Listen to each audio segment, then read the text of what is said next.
Bom, eu gostei quando a Lília fez contato comigo, me convidando para poder conversar com vocês.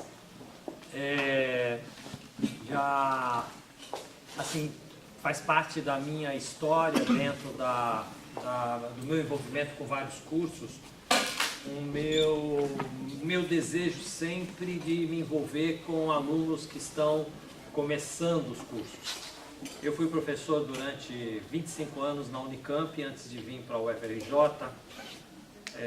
depois vim para a UFRJ e sempre procurei, independente da minha agenda de outras coisas irem crescendo muito, de não me distanciar muito da graduação e das primeiras turmas na graduação. Então, durante todo esse tempo, esse sempre foi uma escolha minha. E acho muito legal poder estar aqui. Esse ano eu completo 50 anos de docência. Então, para vocês terem uma noção de quanto tempo eu estou nessa brincadeira, né? E nesses 50 anos eu acho que é um privilégio poder me envolver com isso. E poder aqui meio partilhar com algumas ideias com vocês. Eu sei que a chegada nossa na universidade é uma eu vou dizer assim, é uma quebra, né, dos nossos modos de viver, né? A universidade faz certas aberturas, mas também faz certos outros tipos de obstáculos que nem sempre nós estamos tão acostumados. E quando a gente acompanha as várias turmas durante o decorrer dos cursos, a gente vê que tem vários alunos que têm uma expectativa sobre o ensino universitário que nem sempre se cumpre, o que acaba gerando, às vezes, grandes frustrações e muito sofrimento, né? Isso não é privilégio da UFRJ, não é privilégio da UFRJ Macaé, e, na realidade, isso se instala em vários processos dentro da universidade. Eu creio que uma das grandes coisas que a universidade tem dificuldade, mas não é só a universidade, né? A maior parte de vocês está recém saindo de outro ciclo formativo, é um pouco a confusão que se faz entre ensino, aprendizagem e processo formativo, né? Muitos docentes, muitos cursos, eles acreditam que o processo ensino-aprendizagem não deve levar em consideração as dinâmicas muito próprias dos processos formativos. Só que processo formativo não é igual ao ensino-aprendizagem na lógica mais dura dela.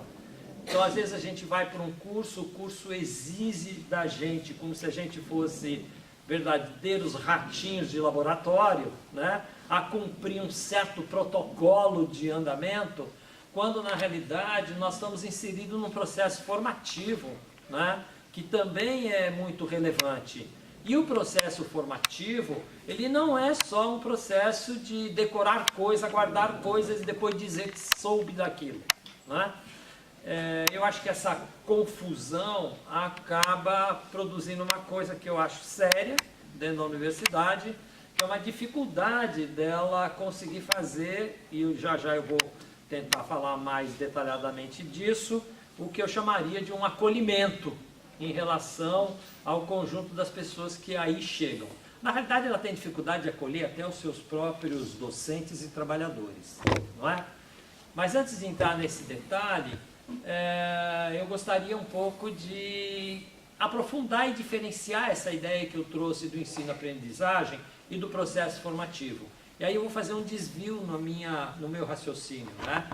Então, por exemplo, a gente vive, e vocês são muito jovens, né? Vocês têm uma formação durante essas poucas décadas, nem sei se tem gente aqui que acho que não completou a segunda década de vida ainda, né? Quem ainda nem tem 20 anos? Não é pouco, né? E aí, nesse processo ainda muito precoce, apesar de que para cada um de nós, cada ano não é nada precoce, né? A gente vive o ano como se fosse a vida toda, né? Mas esse processo muito precoce, vocês já experimentaram bastante coisa, né? E nessa experiência da gente, a gente percebe algumas coisas que são relevantes, né? E eu vou tratar isso sobre a ideia de um conceito que é muito usado, que é o conceito de se nós somos ou não somos todos iguais. Não é?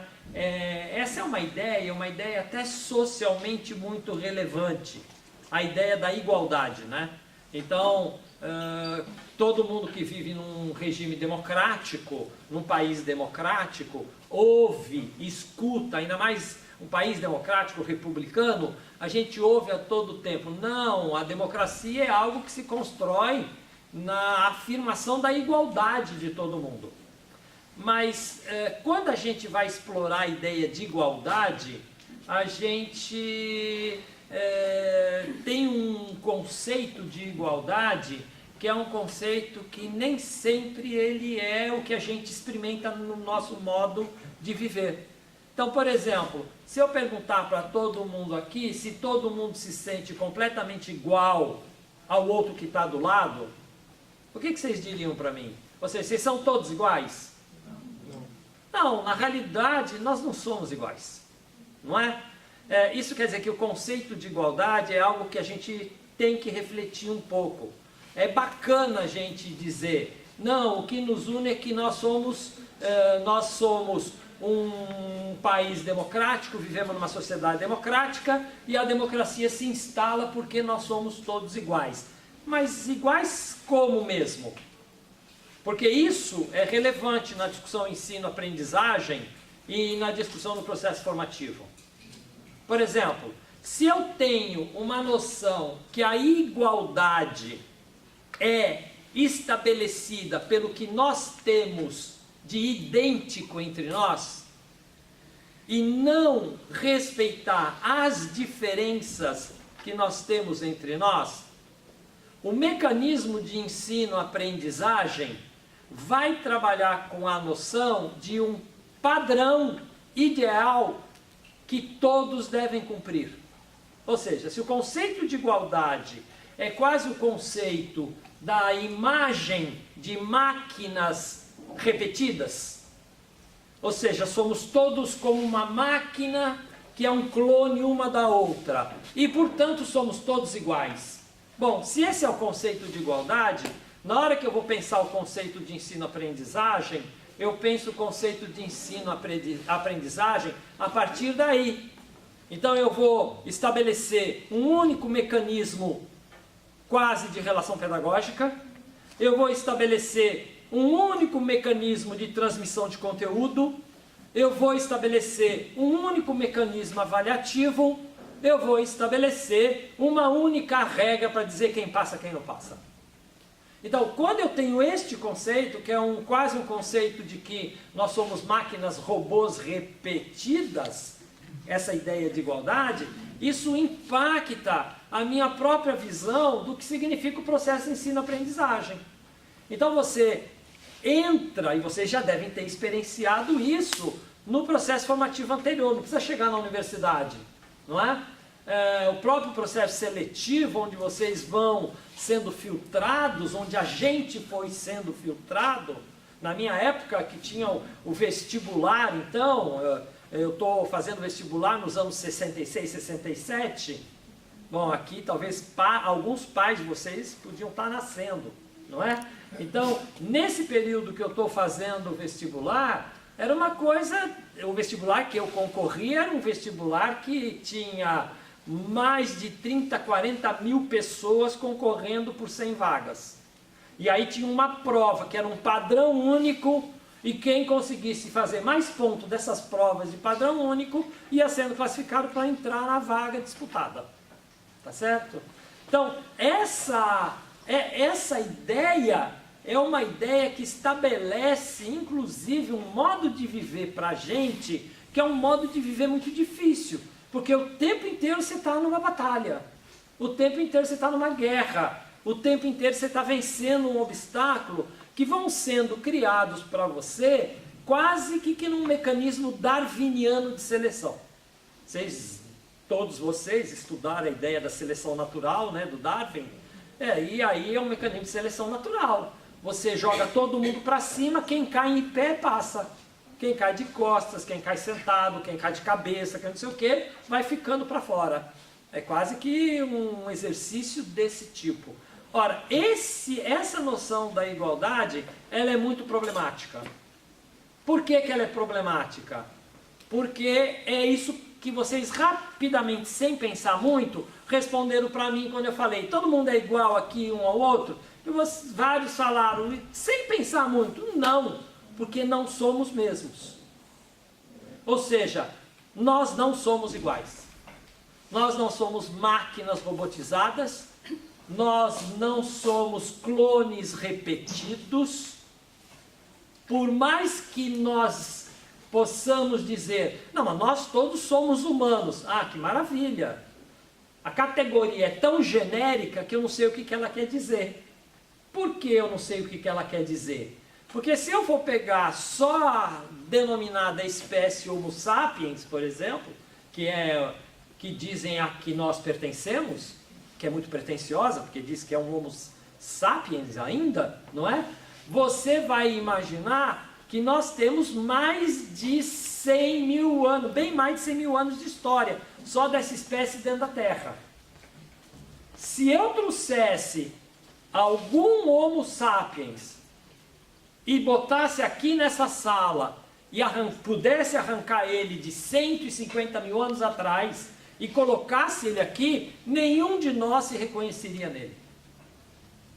Isso quer dizer que pertencia à mesma espécie, ter braço, ter cabeça, ter 2 olhos, 2 ouvidos, ou seja lá o que for, não estabelece entre nós a ideia de igualdade. Na realidade, se eu for levar em consideração outra questão, que é como é mesmo que cada um de nós, a partir deste corpinho que é comum entre nós, a gente viveu a nossa vida. E que vida cada um de nós viveu? Ora, aí a coisa dá uma mudada um pouco.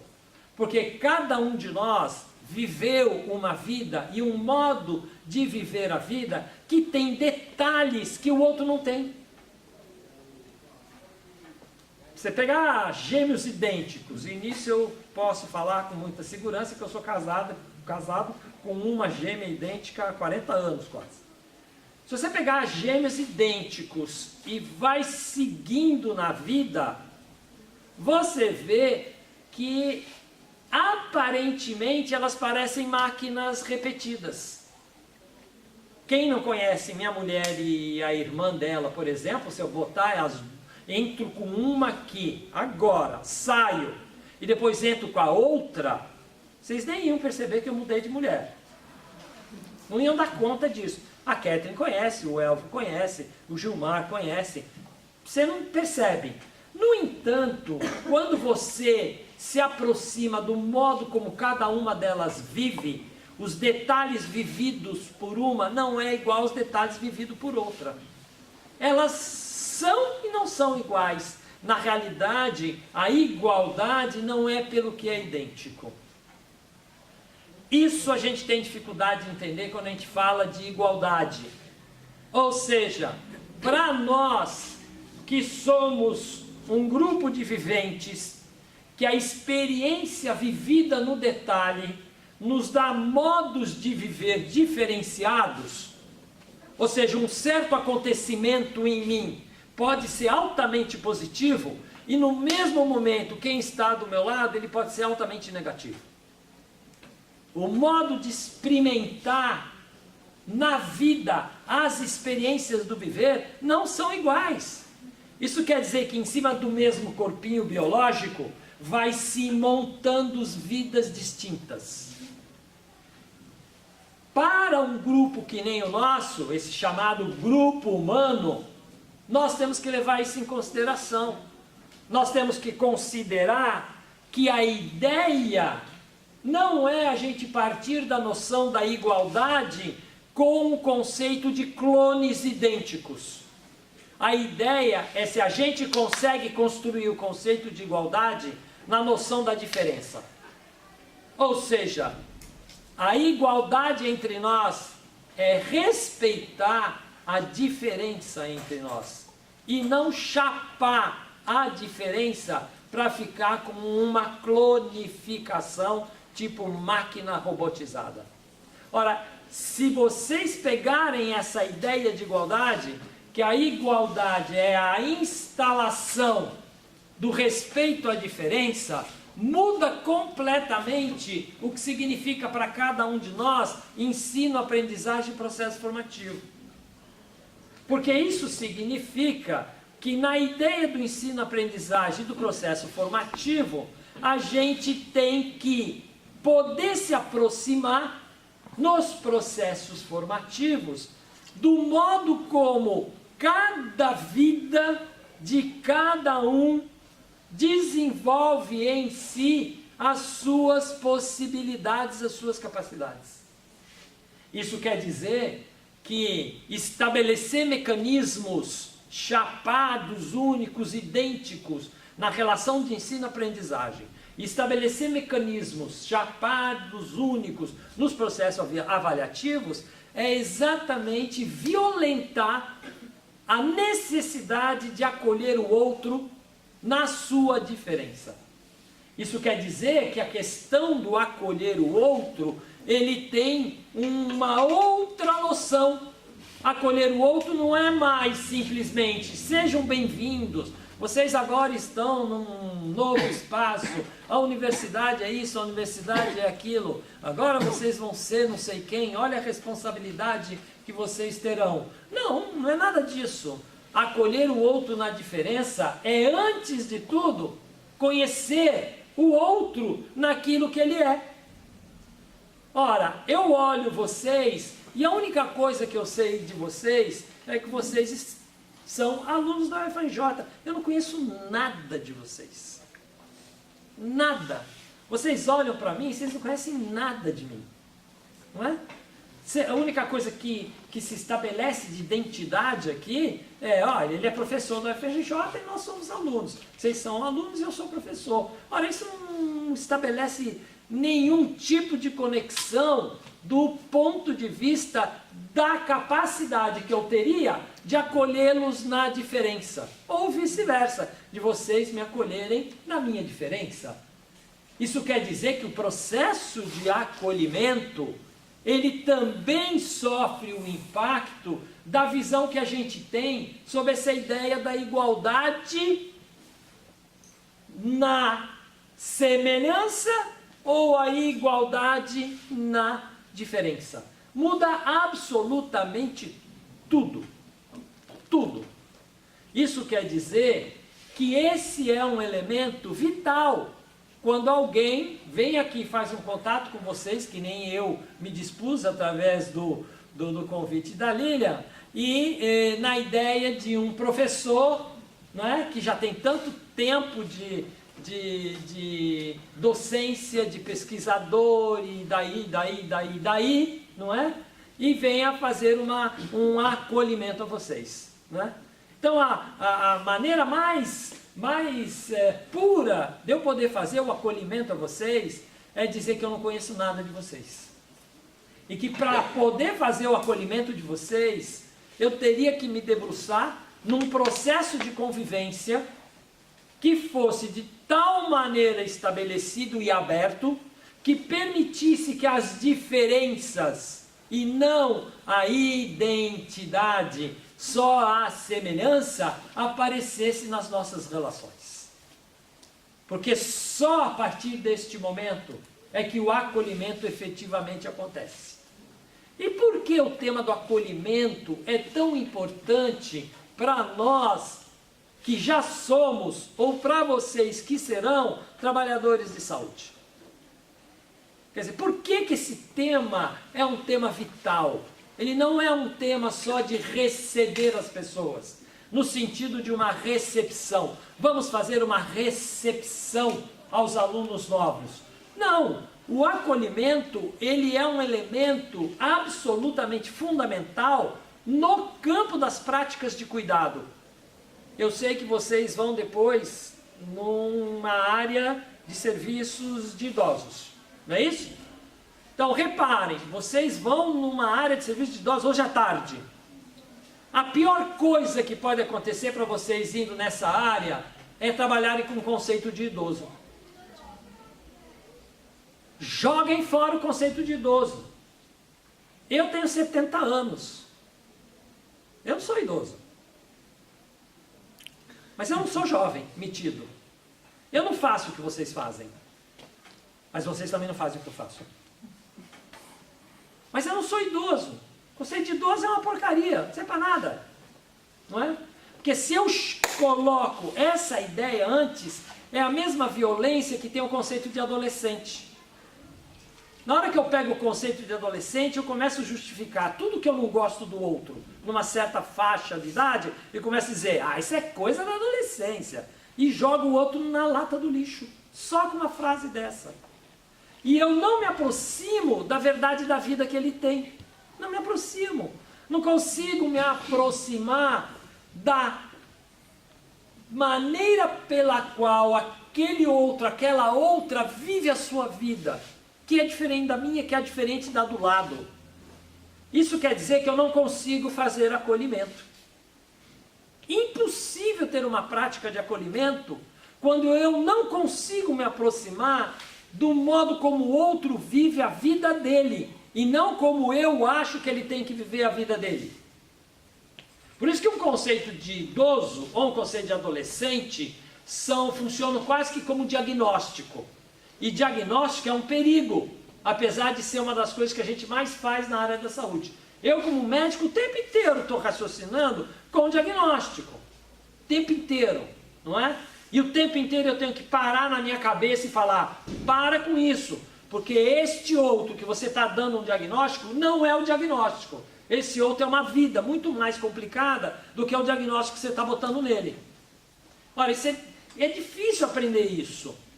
Só que a gente deveria aprender isso nestes momentos da universidade.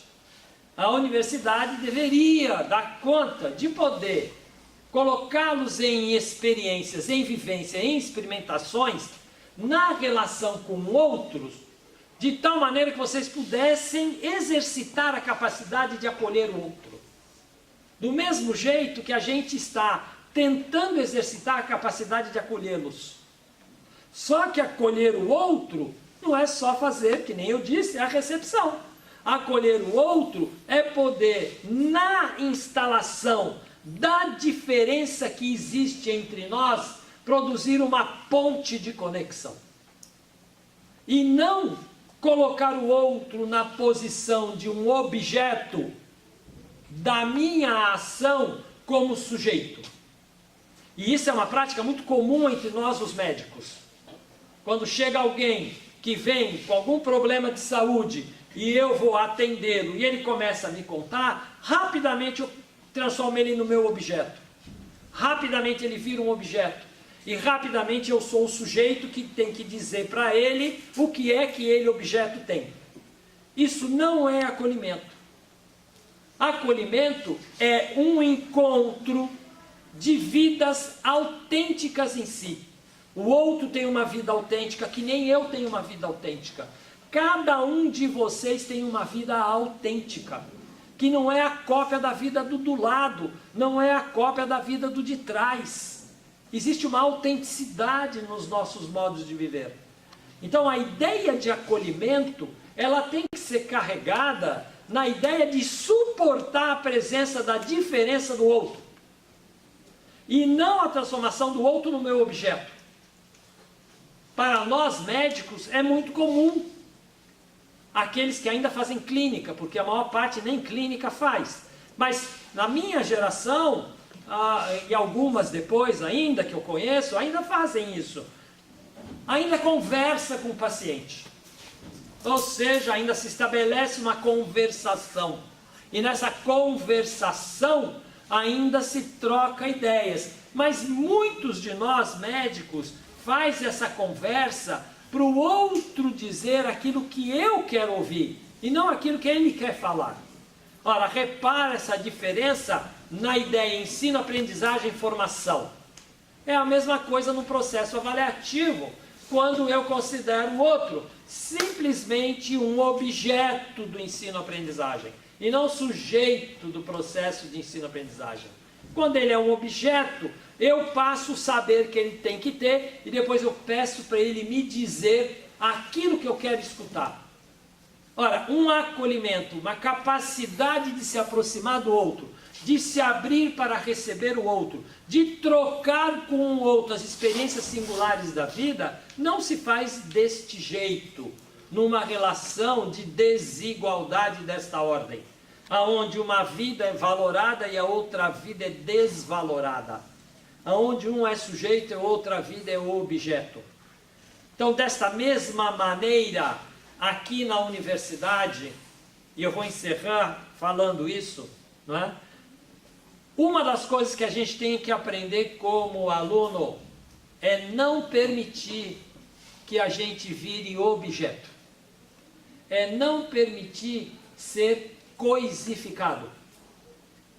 É reivindicar o tempo inteiro de que o processo ensino-aprendizagem, a relação com o processo formativo, ela seja feita numa relação democrática.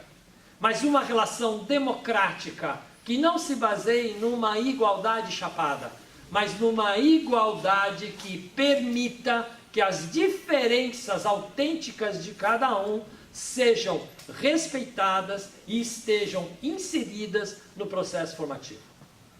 A partir dessa ideia é que eu vim aqui para dizer para vocês que me agrada muito fazer parte da possibilidade de acolhê-los aqui na nossa universidade, mas de acolhê-los em cima da ideia de que vocês serão impermeáveis à ideia de serem robotizados. Se vocês não forem impermeáveis à ideia de serem robotizados, vocês vão sofrer muito os próximos 6 anos.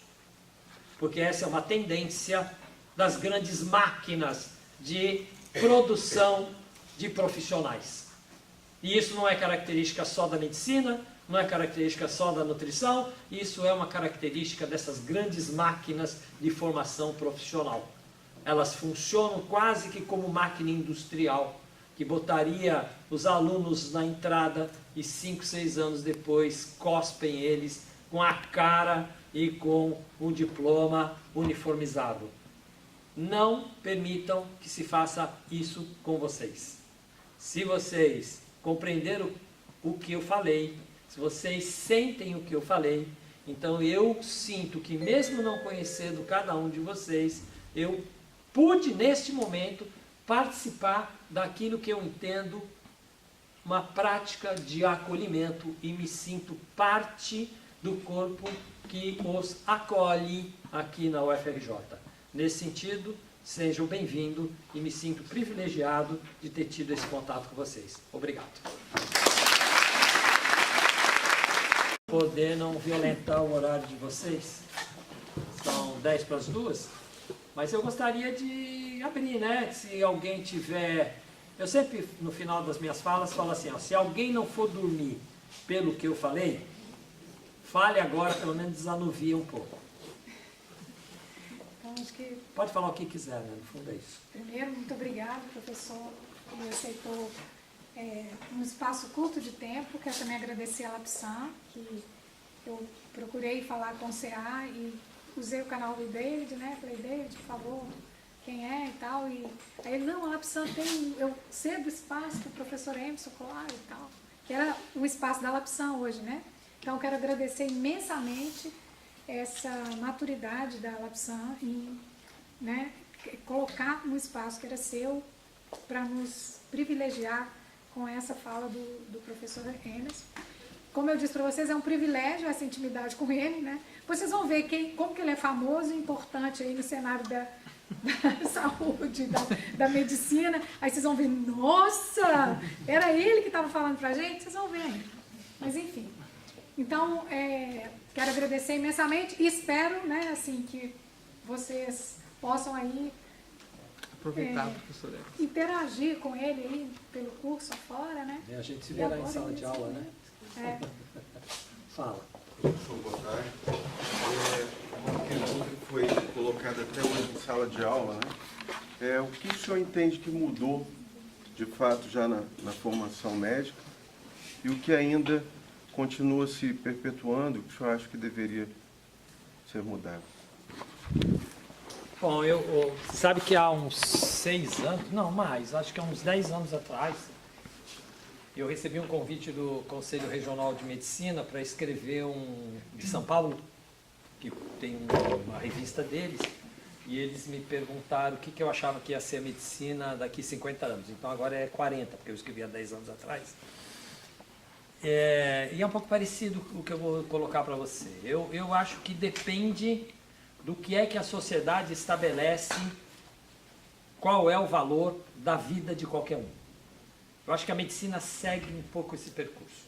Não só a medicina, o conjunto das profissões da área da saúde segue um pouco esse percurso. Tem uma tensão entre o valor que a sociedade cria para as vidas de qualquer um ou o valor que a sociedade cria para a vida de alguns e desvaloriza para a vida dos outros.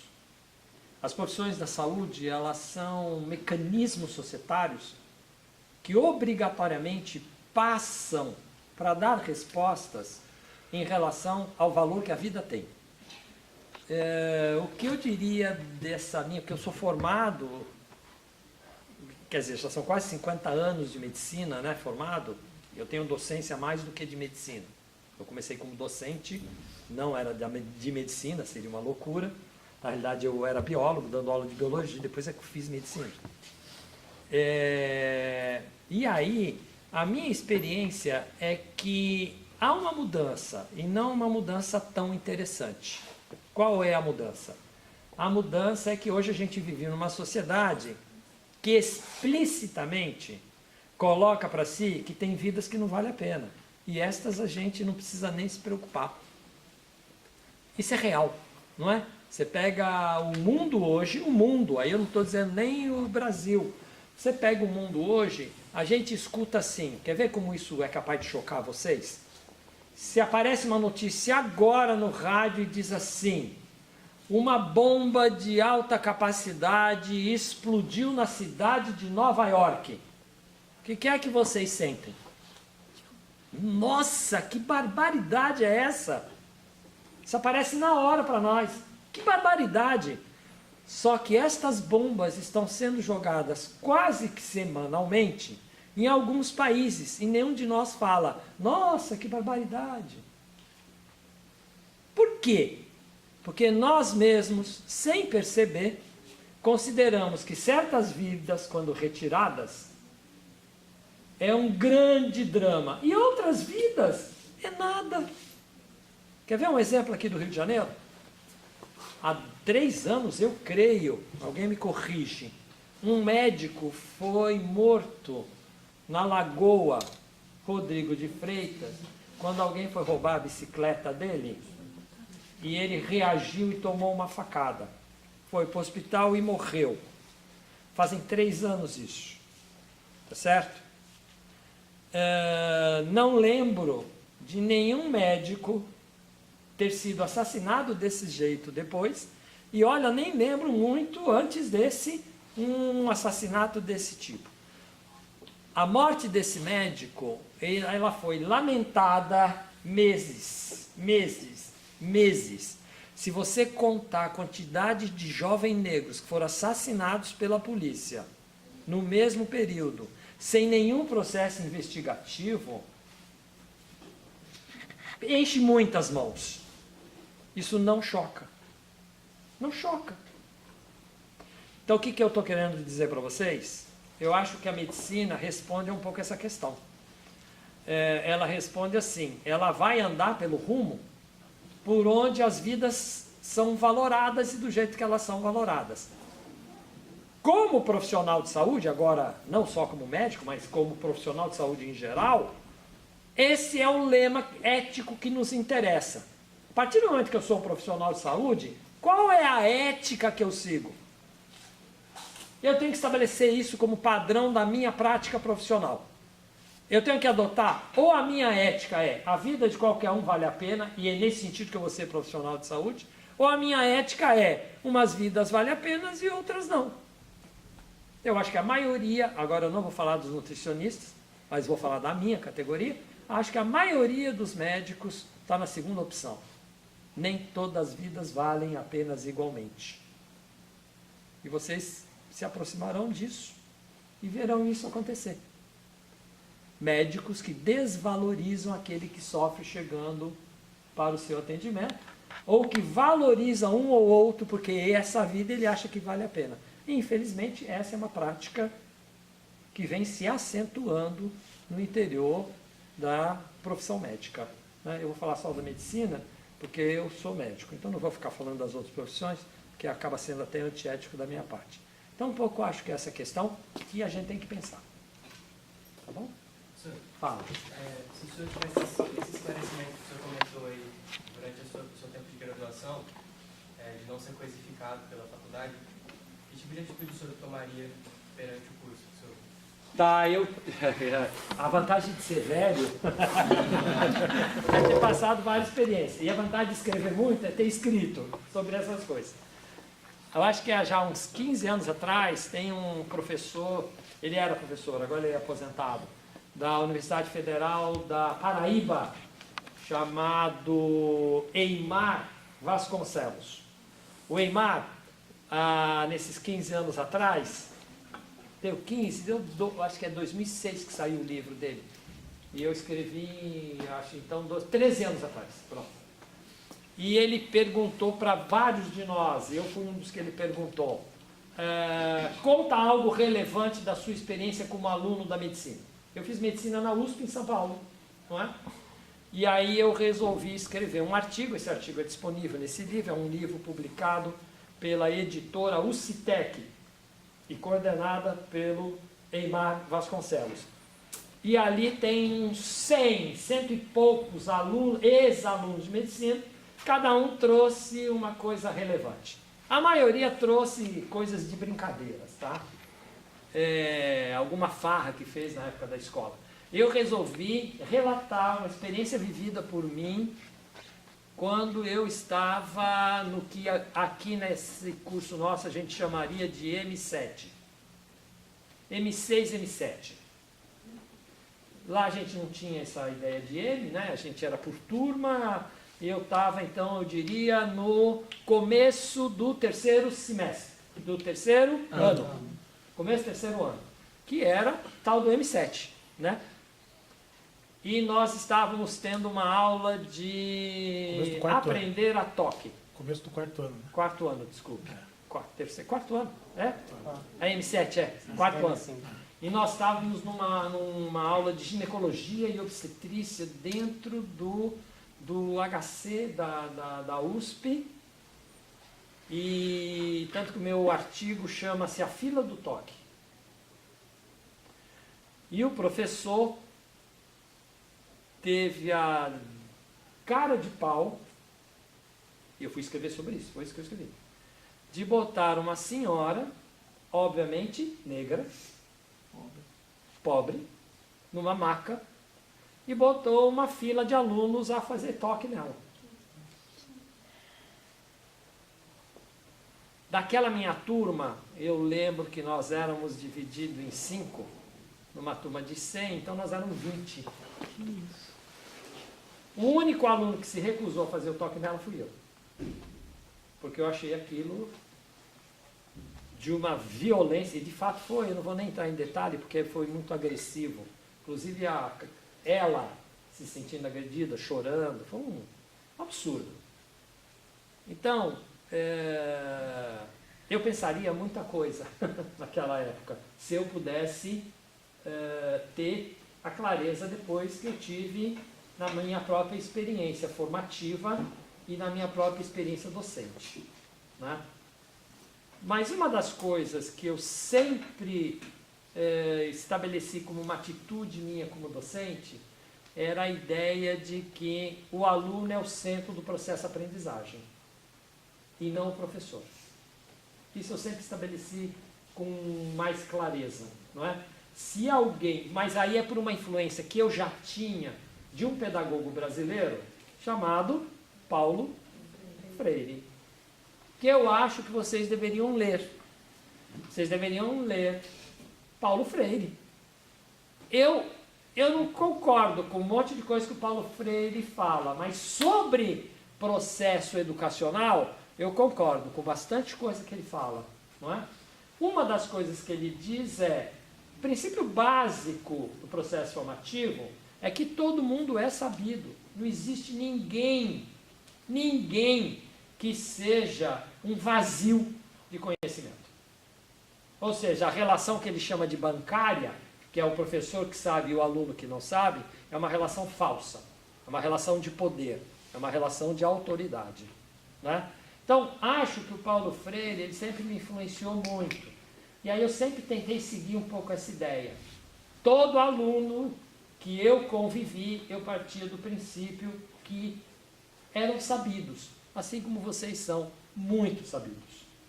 São tão sabidos que quando a aula começa a encher o saco, na minha época a gente não tinha esse recurso, você vai para outro mundo.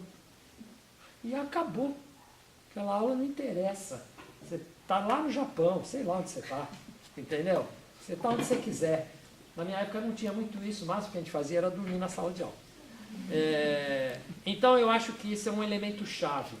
O processo ensino-aprendizagem, para ser um processo formativo, tem que ser centrado no aluno sabido que é. Acho essa a questão fundamental. Por exemplo, eu vou discutir uma teoria de anatomia com vocês. Vou pegar uma coisa bem simples, né? Qual de vocês não tem uma teoria sobre anatomia? Todos vocês têm. Então, como é que eu vou querer ensinar uma teoria sobre anatomia sem partir do princípio que todo mundo tem uma teoria sobre anatomia? Eu tenho que partir da teoria que cada um tem. E não falar assim, agora joga tudo fora, que nada do que vocês sabem é válido, e agora vocês vão ficar só com o que eu sei. Eu estou pegando uma coisa simples só para vocês poderem pensar um pouco. Assim como discutir uma coisa sobre microbiologia. Qual de vocês não tem ideia de microbiologia? Todos têm, pouco importa se um tem esse tamanho de ideia, o outro tem outro tamanho de ideia, o outro é... Não me interessa, todos têm. Eu não posso partir do princípio que ninguém não tem nada. Eu tenho que dialogar com isso, entendeu? Eu tenho que botar isso na cena, tenho que fazer esse tipo de processo. Tudo bem? Acho que deu horário, né? Eu acho que já está na hora de vocês. Então, valeu, obrigado e até o próximo encontro.